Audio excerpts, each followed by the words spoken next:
Hi everyone, मेरा नाम है दिव्यांशा और मैं मेलबर्न में एज एन इंटरनेशनल स्टूडेंट रहती हूँ। जो लोग मुझे जानते हैं और मेरे चैनल को सब्सक्राइब कर रहे हैं बहुत टाइम से, उन्हें मैं बहुत बहुत थैंक यू कहना चाहती हूँ, क्योंकि मुझे अब मेलबर्न में आए हुए 1 साल हो चुका है। And today I am going to share certain tips जो मैंने इन 1 साल में सीखा, जो एक्सपीरियंस मैंने इस 1 साल में लिया। मैं आपको उसके बारे में बताना चाहती हूँ। मैं चाहती हूँ कि जो गलतियाँ शायद मैंने की आप लोग ना करो। It's a very heart felt conversation, specially for दोस्त जो यहाँ आना चाहते हैं। मैं अपना रियल लाइफ एक्सपीरियंस शेयर करना चाहती हूँ कि क्या आपका यहाँ आना वर्थ इट है या नहीं। पीआर मिलेगा या नहीं मिलेगा ये तो मैं नहीं कह सकती, क्योंकि मुझे खुद नहीं पता है मुझे मिलेगा या नहीं मिलेगा, या मैं चाहती भी हूँ लेना या नहीं। So the thing is, I will talk about कि क्या हम अपनी फ़ीस खुद दे सकते हैं, या फिर मेरी लाइफ जर्नी जैसी रही इस 1 साल में वो कैसी रही, और आप इससे क्या-क्या सीख सकते हैं और यहाँ आने से पहले प्रिपेयर हो सकते हैं।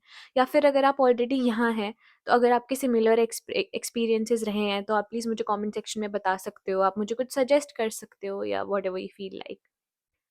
अभी रिसेंटली की बात है, मेरे घर में बात हो रही थी ऑन अ वीडियो कॉल। तो पापा ने बोला कि अरे वाह! 1 साल हो गया तुझे वहाँ जाए हुए और देखो पता भी नहीं चला। तो फिर मम्मी ने बोला कि हमें नहीं पता चला, इसे तो चला ही होगा। And it was very fair कि हाँ, मुझे पता चला। I actually got to know, एक-एक दिन पता चला है मुझे, किस-किस दिन बारिश हुई है बाहर, या किस-किस दिन मैं बाहर जाना ही नहीं चाहती थी, या किस-किस दिन मुझे ऐसा लगा कि काश कोई खाना बना के खिला देता, या फिर जब मैं घर आई मुझे ऐसा लगा कि यार कॉफ़ी भी खुद ही बनानी पड़ेगी, चाय भी खुद ही बनानी पड़ेगी। तो मैं उन सारे दिनों के बारे में बात करने वाली हूँ, जो सारी डिफ़िकल्टीज़ आप फ़ेस कर सकते हो। I will not take a lot of your time, I will directly jump to the point. तो सबसे पहले मैं बात करूँगी पैसों की। Money is flow, of course. आप कमाओगे, कल के दिन आप उसे खर्च करोगे। पैसा किसी का सगा नहीं होता, आज आपने कमाया, कल खर्च किया, वो कहीं रुकता नहीं है। बट जब आप नए-नए कमाना शुरू करते हो ना, you don't know how to save. The first thing I want you all to learn is how to save. इसकी मैं आपको एक आइडिया देना चाहूँगी, जो कि अभी तक मैं खुद नहीं कर पाई हूँ, लेकिन मुझे ऐसा लगता है अगर आप लोग स्टार्टिंग से करोगे तो आप बहुत पैसे बचाओगे। पहली चीज़, एक आपका अकाउंट है जिसमें आपकी सैलरी आएगी। दूसरा अकाउंट आप बना लो, जिसमें आपका एक मोटिव है कि हाँ, मुझे आज इस महीने $500 बचाने हैं तो बचाने हैं, और आप वो पैसे $500 उस अकाउंट में ट्रांसफ़र कर दो, फर्स्ट ऑफ ऑल। क्योंकि काफ़ी सारे लोग ऐसे होते हैं, और मैं तो बिल्कुल ऐसी हूँ, जब तक मुझे मेरे अकाउंट में पैसे दिखते हैं मुझे ऐसा हो जाता है कि मैं इन्हें कैसे ख़त्म करूँ, ये कैसे ज़ीरो या माइनस में जाए मेरा बैलेंस। तो अगर आप ऐसे हो तो ये आपको हेल्प कर सकता है। दूसरी चीज़, जो हम $5-5 की कॉफ़ी ले लेते हैं, तो ये हमें ना कभी-कभार इतनी दिखती नहीं है। पर कॉफ़ी लेना या बाहर से पानी खरीदना, ये बहुत फ़िज़ूल खर्च है। अगर हम अपने घर से पानी लेके जाएँगे, हम बहुत पैसे बचाएँगे। अगर हम घर में ही कॉफ़ी पी लेंगे, तो हम बहुत पैसे बचाएँगे, क्योंकि $5 से कम की कॉफ़ी कहीं मिलती ही नहीं है, पहली बात, कॉफ़ी, चाय, कुछ भी। और एक 2 लीटर का दूध का डब्बा बोल लो जो पैक आता है यहाँ पे, वो $2 का होगा या $3 मैक्सिमम। 2 लीटर्स का, आप समझ रहे हो? और एक एक ग्लास में तो कितना ही आता है। कॉफ़ी भी ऐसे ही आ जाएगी आपकी, वो कॉफ़ी महीने भर चलेगी, चीनी महीने भर चलेगी, या चाय पत्ती महीने भर चलेगी। तो आपको बस कॉफ़ी बनानी है और पीनी है। It's just about time. आप टाइम मैनेज कर पाओगे तो आप सेव भी कर पाओगे। पैसा इज़ सेकेंडरी। अब भी काफ़ी लोग मुझसे क्वेश्चन पूछते हैं कि क्या हम अपनी फ़ीस खुद निकाल सकते हैं? मैं ये बोलूँगी कि हाँ, आप कुछ फ़ीस खुद निकाल सकते हो। मैं ये क्लेम नहीं कर रही हूँ कि आप नहीं निकाल सकते हो पूरी फ़ीस खुद से, या निकाल सकते हो पूरी फ़ीस खुद से। मैं आपको प्रैक्टिकली बहुत चीज़ बताती हूँ। अब जब यहाँ आओगे, आपकी फर्स्ट सेमेस्टर की फ़ी ऑलरेडी भरी हुई होगी, ओके?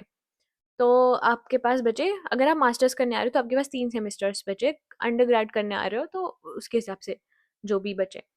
तो मैं ये बोलूँगी कि जब हम पढ़ रहे होते हैं, हमारी यूनिट चल रही है, तब तो हमारे पास लिमिटेड आवर्स हैं। अगर आप उसमें इन कैश भी काम कर लो, तो मुझे नहीं लगता इतना आपको करना चाहिए, क्योंकि फर्स्ट ऑफ ऑल असाइनमेंट्स होते हैं, आपको वहाँ भी ध्यान देना है। सेकंड ऑफ ऑल, अपनी भी एक पर्सनल लाइफ होती है। पहली बार घर से दूर आए हो, इतना खुद को ख़त्म मत करना स्टार्टिंग में ही। अपनी हेल्थ का ख़्याल रखना, बिकॉज़ जब मैं यहाँ आई थी, मैंने खाने को इतना सीरियसली लिया नहीं, और फिर मुझे एक टाइम के बाद पता चला कि मुझे खून की कमी सी हो रही है, बॉडी में वीकनेस है। तो फिर मैंने अब डॉक्टर्स को दिखाना इज़ वेरी एक्सपेंसिव, तो मैंने बीटरूट खाना स्टार्ट किया, कैरेट खाना स्टार्ट किया, अपनी हेल्थ पे थोड़ा ध्यान दिया। क्योंकि यहाँ you are on your own, यहाँ आप किसी की हेल्प नहीं ले पाओगे। अगर आप फैमिली फ्रेंड्स के साथ रह रहे हो, फैमिली के साथ भी रह रहे हो, तो भी आप इतने दूर हो अपने घर से, मुझे ऐसा लगता है कि we all are on our own. तो खुद का भी ध्यान देना, तभी आप जॉब कर पाओगे। लेकिन अब फीस पे वापस आते हैं। जब हमारा टर्म ब्रेक आता है 4 महीने का, 5 महीने का, उसमें हम अनलिमिटेड आवर्स काम कर सकते हैं। तो तब आप कर लो बहुत सारे, क्योंकि मैं जानती हूँ लोगों को, मेरे फ्रेंड्स हैं जो काफ़ी अपनी फीस निकाल लेते हैं काम कर कर के। बट बैकअप के लिए आप एजुकेशन लोन रखना, कि कभी अगर आप अपनी फीस नहीं निकाल पाए, तो आप उतना अमाउंट बैंक लोन से भर देना। हम ऐसा कर सकते हैं कि आधा अमाउंट हमने खुद से भर दिया है और आधा अमाउंट बैंक लोन से आ रहा है। ऐसा होता है, तो इसकी चिंता मत करना कि हम कैसे करेंगे या क्या करेंगे, ओके। और हाँ, ये मैं बताना भूल गई कि हम जितने पैसे हम कॉलेज पढ़ते हुए भी कमा रहे हैं, उससे हमारे खुद के एक्सपेंसेस पूरे मैनेज हो जाते हैं।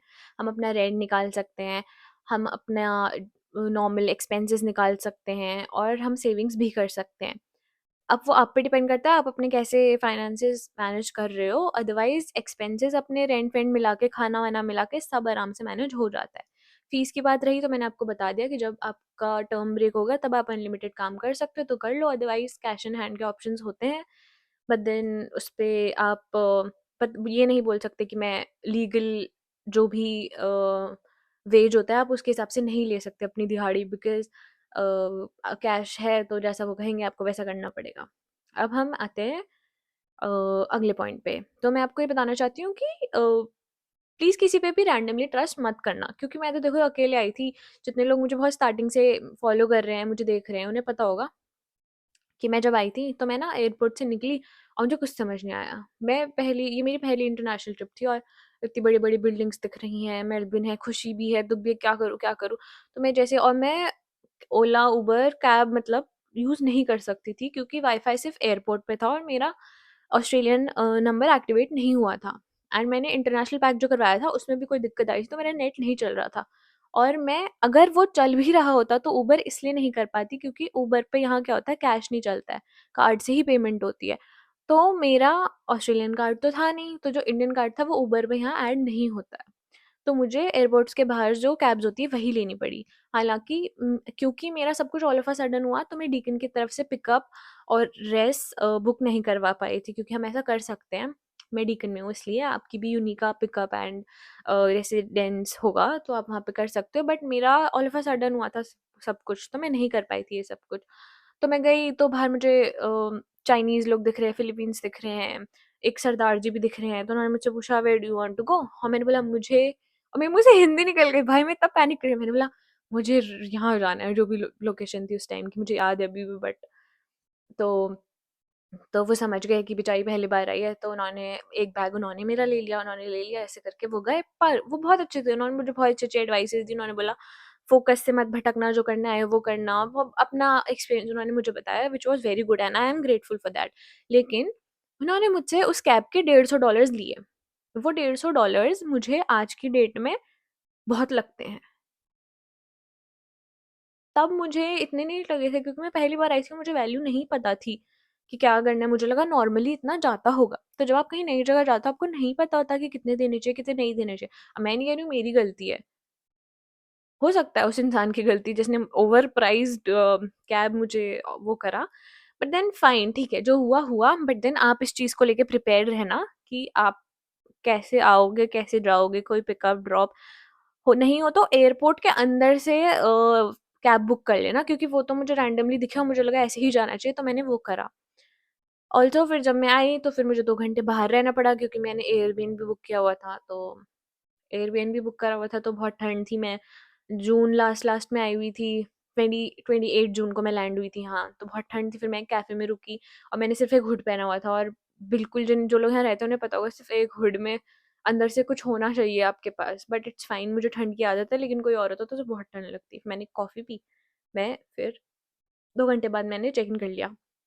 उसके बाद फिर मैंने जैसे-तैसे अकोमोडेशन ढूँढी। अकोमोडेशन से भी मैं खुश नहीं थी, क्योंकि वहाँ बिल्लियाँ थी, मुझे पता नहीं था, और मुझे ट्रिक करा गया 8 महीने का बॉन्ड साइन करने के लिए, जो कि मुझे लगा कि अरे यार! ये तो मुझे 6 महीने का ही करना था, क्योंकि अगर मुझे पसंद नहीं आता मैं निकल लेती, पर मैं 2 महीना मुझे एक्स्ट्रा रहना पड़ा, बट इट्स फाइन। फिर मुझे जॉब्स नहीं मिल रही थी, जॉब्स की बहुत प्रॉब्लम है, पर मैंने उस पे भी वीडियो बनाई, आप वो देखना।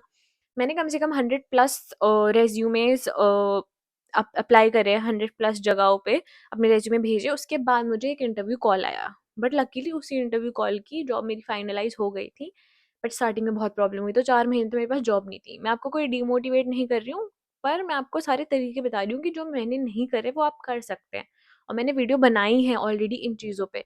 पर आज मैं आपको अपना पूरा एक्सपीरियंस इसलिए बता रही हूँ क्योंकि मैं चाहती हूँ कि लोगों को पता चले कि 1 साल में मैंने क्या-क्या देखा है। क्योंकि अगर मैंने बहुत बुरी-बुरी चीज़ें देखी हैं, तो मैंने बहुत अच्छी-अच्छी चीज़ें भी देखी हैं। And one thing is never believe Instagram. Instagram पे कभी विश्वास मत करो। तो मेरा इंस्टाग्राम देखते हुए तुम्हें लगता है, ओह! कितनी खुश है, इसकी लाइफ़ में प्रॉब्लम नहीं। नहीं भाई, दुनिया में कोई भी खुश नहीं है। सबकी अपनी-अपनी प्रॉब्लम्स है। तो आई विल से कि होम सिकनेस इज़ फाइन। बुरा लगेगा तुम्हें कुछ टाइम आने का, उठने का मन नहीं करेगा, तुम ऐसा अगर तुम घर से कभी बाहर आए ही नहीं हो, तुम्हें और ज़्यादा बुरा लग सकता है। But it's fine and it's worth it, मैं बस ये कहूँगी। एंड अपने कनेक्शंस बनाओ। जैसे मैं क्या करती थी, मैं कहीं कैफ़े में गई हूँ, मान लो मैं कॉफ़ी-वॉफ़ी ले रही हूँ, और अगर कोई इंडियन लड़की सर्व करे, ऐसे लड़के तो नहीं, अगर मैं लड़की हूँ तो मैं थोड़ा प्रोटेक्टिव रहूँगी ऑब्वियसली अपने लिए। बट अगर कोई लड़की है तो मैं क्या करती थी, उससे बात-वात करती थी, आप कहाँ से हो एंड ऑल, और फिर बोलती थी, bro if you don't mind can we exchange number so that कभी मुझे ज़रूरत हो आप मेरे काम आओ, एंड वाइस वर्सा। तो लड़कियाँ यूजुअली हेल्पफुल होते हैं। अगर आपको वाइब ऐसे नहीं किसी को भी नंबर देना, अगर आपको लग रहा है कि जेन्युइन इंसान है तो नंबर्स एक्सचेंज कर लो, सो दैट कभी जॉब अपॉर्च्युनिटी हो, उसे पता है वो आपको बता दे, या आपको पता है आप उसे बता दो। क्योंकि यहाँ हम किसी को नहीं जानते हैं, तो हमें ज़ीरो से स्टार्ट करना है, तो व्हाई नॉट बिल्ड कनेक्शंस। जैसे लिंक्डइन पे कनेक्शंस बनाते हैं, वैसे हमें रियल लाइफ में भी कनेक्शंस की बहुत ज़रूरत होती है। एंड ऑल्सो आई फील कोई काम छोटा-बड़ा नहीं होता। ये आप यहाँ के सीख ही जाओगे, कोई काम छोटा-बड़ा नहीं होता। हाँ, अपनी एबिलिटीज़ के हिसाब से देखना, अगर आपको ऐसा लगता है आप वेट लिफ्टिंग का ज़्यादा काम नहीं कर सकते हो, तो मत जाना वेयरहाउसेज़ की जॉब के लिए, या ऐसी जॉब्स के लिए जहाँ बहुत हेवी वेट लिफ्टिंग है। Because heavy weight lifting can also create health issues to you. And कोई भी काम में अगर आपको लग रहा है आप कर सकते हो, आप में एबिलिटी, अगर आप एक लड़की हो, आपको आईब्राउज बनवानी आती है, आपने कोई कोर्स करा हुआ है, गो टू सैलॉन्स, सैलॉन्स में चल जाओ, जॉब मिल जाएगी। ये मैं बहुत लोगों को बोलती हूँ, आपको भी बोल रही हूँ। अगर आप कोई लड़के हो, आपको हेयर कट्स करने आते हैं, या आपको बियर्ड ट्रिम करनी आती है, और आपके पास एक सर्टिफिकेट भी है, गो देयर वाली जॉब ज्वाइन कर लो, आप बहुत पैसे कमाओगे ऑनेस्टली। एंड ये सब ही मुझे कहना था। एंड अभी बहुत सारी बातें, हाँ, मुझे ये भी कहना था कि चूज़ योर सर्कल वाइज़ली, क्योंकि यहाँ आप दूर आए हो बहुत ज़्यादा, आपके बचपन के दोस्त आपके पास नहीं हैं, तो आप यहाँ जिन लोगों के साथ रहोगे वही आपका सर्कल हो जाएँगे। तो अगर आपका सर्कल अच्छा नहीं है तो हो सकता है आपको और ज़्यादा प्रॉब्लम हो, बट आप जितनी टॉक्सिसिटी से दूर रहोगे उतना अच्छा रहेगा। ये नॉर्मल बेसिक लाइफ का ज्ञान है कि be surround yourself with people who do not discuss people but ideas. ऐसे लोग के साथ रहो जो लोगों को नहीं, आइडियाज़ डिस्कस करते हो, क्योंकि ये पहले तो यहाँ किसी के पास इतना टाइम नहीं होता जो ये सब बातें करे, और अगर है भी तो प्लीज़ फ़ोकस्ड रहो, आपको अर्जुन बन के सारा काम करना है, बाकी सब मोह-माया है। एंड मेरा 1 साल का एक्सपीरियंस अच्छा भी था, बुरा भी था, बुरे दिन भी देखे, बट मैंने फिर वो दिन भी देखे जब मुझे एचडी मिला मेरे असाइनमेंट्स में, HD as in high distinction. जैसे ए प्लस होता है इंडिया में, वैसे एचडी होता है, तो वो मिला। तो जब आपको एकेडमिकली अ एप्रिसिएशन मिलता है तो आपको बहुत अच्छा लगता है। फिर मुझे जॉब में भी एप्रिसिएशन मिलेगा अगर कभी, तो मुझे बहुत अच्छा लगा। फिर काफ़ी टाइम तक मैंने घर से हेल्प ली क्योंकि मुझे जॉब नहीं मिली थी, बट जब फिर मैं कमाने लगी तो मैंने अपने एक्सपेंसेस खुद उठाए, रेंट्स खुद देने लगी। तो वो चीज़ ना खुद में एक अच्छा लगता है कि हाँ, अच्छा चलो अब हमने ये हो गया, अब हम ये कर सकते हैं, अब हम ये कर सकते हैं, कर सकते हैं। तो खुद को एम्पावर करना कहते हैं इसे। अगर आप खुद को एम्पावर नहीं कर पाओगे, आप में कॉन्फिडेंस की बहुत कमी होगी। And trust me bro, confidence is everything. I said what I said, confidence is everything. किसी को कुछ नहीं आता है। आप जाओगे ना फर्स्ट डे ऑफिस में, इंटर्न हो, आपको कुछ नहीं आएगा। बट इंटर्नशिप के लास्ट डे तक आपको, मैं नहीं कह रही आपको 100% आएगा, 80% आता होगा। आपने कुछ तो सीखा होगा। मेरी फैमिली में क्लोज़ फ्रेंड, फैमिली में कोई भी बिज़नेस में नहीं है, तो मुझे बिज़नेस का कुछ नहीं पता था। बट देन जब मैं यहाँ आई, मैंने एक फर्नीचर स्टोर जॉइन करा। अब मुझे कुछ नहीं से एटलीस्ट 20 या 50% तो पता है। तो it's always win win. Go ask people, do you have jobs, ask for every question you have in your mind. क्योंकि आप पूछोगे तो क्या होगा, साथ साथ वो बोलेंगे ये क्या है, क्या है, ये वो, या फिर आपको आंसर मिल जाएगा। So it's just do whatever you want to do. Nobody cares. Nobody cares. If it's making you happy, do it. That's all. ये मेरे 1 साल का एक्सपीरियंस था। मैंने आपको बताया मैंने क्या करा, क्या नहीं करा, मुझे क्या अच्छा लगा, क्या नहीं लगा। मैंने इसमें सबसे इम्पोर्टेंट यही बताया है कि क्या आप अपनी फ़ीस निकाल सकते हो? हाँ, आप अपनी फ़ीस निकाल सकते हो। That's it. आपको कॉन्फिडेंस चाहिए? मैं दूँगी आपको कॉन्फिडेंस। आप आओ, मेहनत करो। भाई मेहनत करने में किसी ने किसी को नहीं रोका है, बट इट्स जस्ट ये बहुत मोटिवेटिंग वीडियो लग रही है। आपके साथ-साथ मैंने खुद को भी बहुत मोटिवेट करा और ये वीडियो बनाई है क्योंकि मैं भी कंसिस्टेंट होना चाहती हूँ कंटेंट में। मुझे पता है मैंने बहुत टाइम से कोई वीडियो नहीं दी है। But if you're watching this and you want to come here as an international student, all the best. If you're already here, let's meet someday. Okay, all the best, all the very best to all of you. Thank you so much for watching this video yahan tak. And thank you so much for giving so much of love. I do read your messages. I do reply on them जिन में मैं कर पाती हूँ. बाकी like it, subscribe it and comment section पे लिखना next video किस पे चाहिए. I will try to be consistent now. Okay, bye.